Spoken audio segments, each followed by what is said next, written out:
My name is Charles Fishman. I'm a journalist, and I got the chance to write the cover story for a recent issue of National Geographic called The Great Moon Rush, about the race to get to the moon again. This time, we're going to the moon for completely different reasons than we went in the 1960s. The question is, can we live and work on the moon? What will that be like? And why would we do it anyway?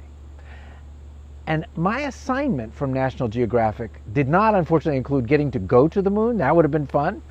They promised me that when we're going, I will get to go. My assignment was to answer the question, why would we live and work on the moon? How will that happen? And the answer is kind of surprising. It has to do with money. When we went to the moon in the 1960s, the reason we were going was geopolitics.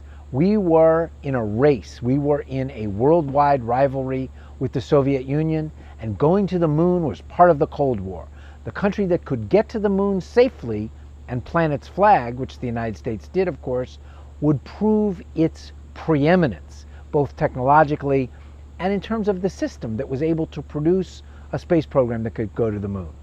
The only reason to go to the moon now is as an adventure, as an achievement, as a technological challenge, but the reason to stay is money.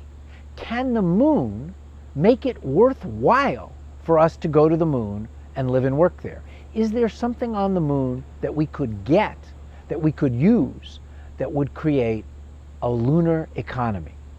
And that is, in fact, what I wrote about. And in fact, the one thing that the moon has that we could use is dirt.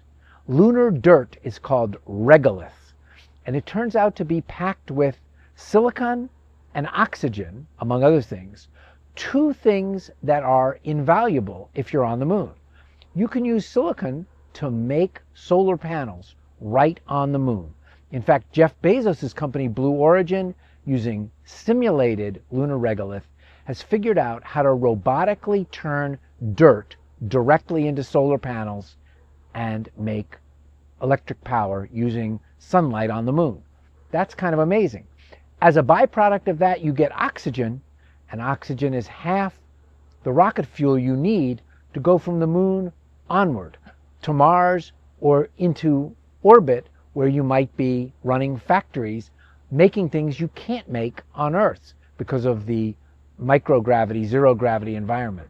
So the story I wrote is about not what life on the moon might be like 5 years from now or 10 years from now. I think we're still going to be in the early stages in the mid-2030s. It's about what life might be like on the moon in the 2060s or 2070s. If things work out the way people hope, we might well be manufacturing huge solar panels, literally solar sails, bigger by many times than a football field, which are then towed to orbit around Earth. They're made at the moon and moved to Earth orbit, and they supply really inexpensive electricity to the entire Earth without any climate or carbon impact at all. That's an example of what a lunar economy might look like, and that's what's powering the next great moon rush.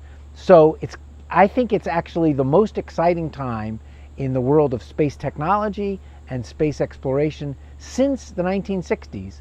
And as one little example of that, in the next 5 years, there are more missions planned to the moon than in the last 6 decades. In the next 5 years, more efforts to get to the moon, land on the moon, and experiment with technology than in the last 60 years. So go find that story, but also keep your eyes peeled.